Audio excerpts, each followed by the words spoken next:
Oke, Assalamualaikum warahmatullahi wabarakatuh. Bertemu lagi dengan Pak Ibin. Nah, di video kali ini Pak Ibin akan bahas soal SNBT bagian pengetahuan kuantitatif. Ada 3 soal yang akan kita bahas. Silakan teman-teman siapkan alat tulisnya dan mari kita mulai.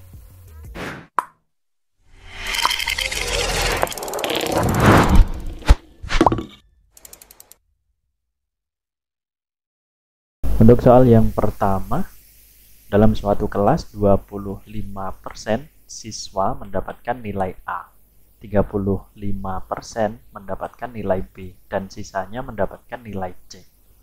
Jika jumlah siswa yang mendapatkan nilai C adalah 12, maka jumlah total siswa dalam kelas tersebut adalah titik-titik.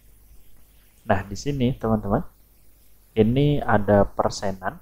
Berarti kalau kita jumlahkan totalnya harus 100 gitu ya.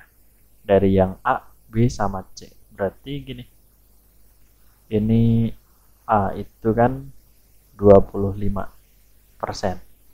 Kemudian B-nya adalah 35%. Nah, C-nya berapa nih? Kan belum diketahui. Biar menjadi 100 kalau dijumlahkan. Nah, berarti C-nya adalah 40 ya. Karena 25 tambah 35 itu 60, berarti sisanya 40%. Nah, berarti di sini diketahui jika jumlah siswa yang mendapatkan nilai C adalah 12, berarti 40%. Atau 40 per 100 dikalikan total siswanya berapa, begitu itu akan sama dengan 12. Nah, kedua ruas kita kalikan dengan 100 per 40, berarti kita dapat begini ya. 12 dikali 100 per 40. Oke, kita buang nolnya, jadi 10 per 4 gitu. Nah, dari sini kita coret 12-nya sama 4-nya. Yang ini dapat 3, yang ini 1. Berarti N-nya sama dengan 3 dikali 10. Berarti jumlah siswa dalam kelas tersebut adalah 30 siswa gitu ya. Jadi untuk jawaban yang pertama adalah yang C. Oke, lanjut ke soal yang kedua. Pada tahun 2023, perbandingan banyaknya semangka besar dan semangka kecil di suatu kebun adalah 2:3. Pada tahun 2024, banyaknya semangka besar bertambah 90 buah dan banyaknya semangka kecil berkurang 40 buah, sehingga perbandingannya menjadi 3:2. Banyaknya semangka besar di kebun tersebut pada tahun 2024 adalah titik-titik. Nah, biar lebih enak, kita misalkan dulu untuk semangka besarnya ini sebagai A, begitu ya. Semangka kecil sebagai B. Sehingga kalau kita tuliskan perbandingannya gini. A dibanding B itu sama aja 2:3. 2:3.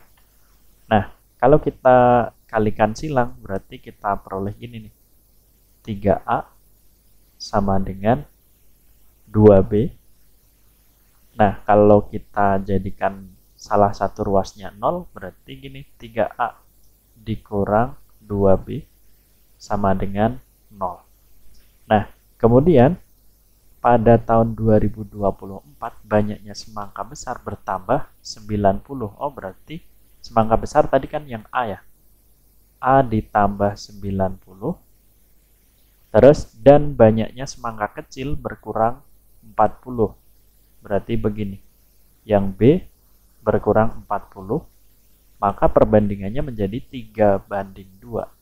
Nah, ini juga sama, kita kalikan silang. Berarti kita peroleh 2 kali A itu 2A ditambah 2 kali 90, 180 ya. Terus yang ini 3 kali B berarti 3B dikurang 120. Nah, kalau kita kelompokkan yang ada variabelnya di sebelah kiri, berarti begini, 2A dikurang 3B sama dengan negatif 120 dikurangi 180. Atau sama aja 2A dikurang 3B itu sama dengan negatif 300 ya. Nah, kita sudah punya dua persamaan, yang ini sama yang ini. Kita apakan? Nah, selanjutnya kita eliminasi substitusi ya. Kita tulis ulang di sebelah sini, 3A dikurang 2B sama dengan 0. Dan satunya lagi 2A dikurang 3B itu sama dengan negatif 300. Nah, kita mau mencari apa? Banyaknya semangka besar ya. Berarti semangka besar itu kan yang A. Berarti yang kita samakan yang mana? Yang B ya. Yang B biar sama, berarti di sini kali 3, yang bawah kali 2. Nah, diperoleh gini. 3 kali 3 itu 9A dikurang 6B sama dengan 0. Terus yang di sini 4A terus dikurang 6B sama dengan negatif 600. Nah, biar hilang negatif sama negatif, berarti diapakan? Ya kita kurangi. Ya enggak? Kalau dikurangi berarti 9A dikurangi 4A ketemu 5A. Nah, yang di sini negatif ketemu negatif berarti 600. Sehingga A-nya adalah 60 dibagi 5 itu berapa? 60 dibagi 5 adalah 12 ya. Tambah nolnya jangan lupa. Nah, ini semangka besarnya.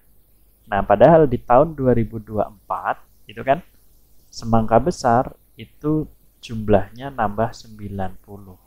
Berarti A-nya itu 120 ditambah 90. Maka ketemu hasilnya adalah 210 buah. Jadi jawaban yang tepat untuk soal nomor 2 adalah yang D. Kita lanjut ke nomor terakhir, 3. Menjelang hari raya, ayah berencana mengecat rumah. Jika ayah mengecat rumah sendirian, maka ayah membutuhkan waktu 20 jam. Sedangkan jika ayah mengerjakannya bersama Pak Asep, hanya butuh waktu 4 jam. Jika 8 jam pertama dikerjakan ayah sendirian, maka total waktu yang dibutuhkan Pak Asep untuk menyelesaikan pekerjaan tersebut adalah titik-titik. Nah, ini biasa kita kenal sebagai waktu bersama-sama gitu ya. Biasanya kan gini nih, kalau 1/A ditambah 1/B gitu, itu akan sama dengan 1/, gabungannya gitu ya. Berarti kalau dalam konteks ini, misalkan waktu yang dibutuhkan ayah itu yang A berarti 1/20. Terus untuk waktu yang dibutuhkan Pak Asep itu yang B berarti 1/, katakanlah B gitu aja karena belum diketahui. Dan kalau mereka bareng-bareng itu 4 jam ya, berarti 1/4. Nah, maka kita samakan. Ini B ditambah 20 gitu ya. Terus yang bawah kalikan. Ini 20 B sama dengan 1/4. Kita kali silang ketemu 4B ditambah 80 sama dengan 20 B. Atau dengan kata lain gimana? 80 sama dengan ini 16B ya.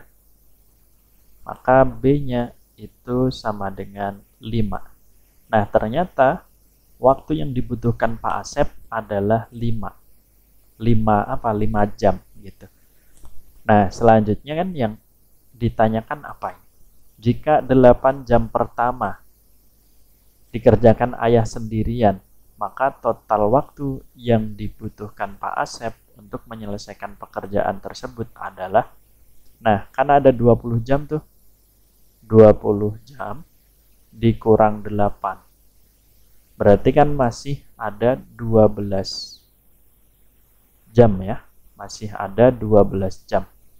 Nah, padahal kalau di waktu awalnya itu ayahnya kan bisa berapa? 20 ya. Terus Pak Asep itu bisa 5 jam. Nah, perbandingannya gini, ini itu sama aja 4 dibanding 1 gitu kan. Nah, berarti kalau kita bawa ke arah sini nih. Nah, ini 4/1 sama dengan 12 per berapa? N katakanlah. Berarti kita mau mencari nilai N-nya. Ya tinggal kita kali silang. Gini ya, kita tukar N sama dengan 12/4. Maka ketemu N-nya adalah 3 jam. Nah, inilah waktu yang dibutuhkan Pak Asep untuk menyelesaikan pengecatan rumah tersebut. Jadi jawaban yang tepat adalah yang C. Oke, mungkin itu dulu teman-teman yang bisa Pak Ibin sampaikan. Kurang lebihnya mohon maaf dan Assalamualaikum warahmatullahi wabarakatuh.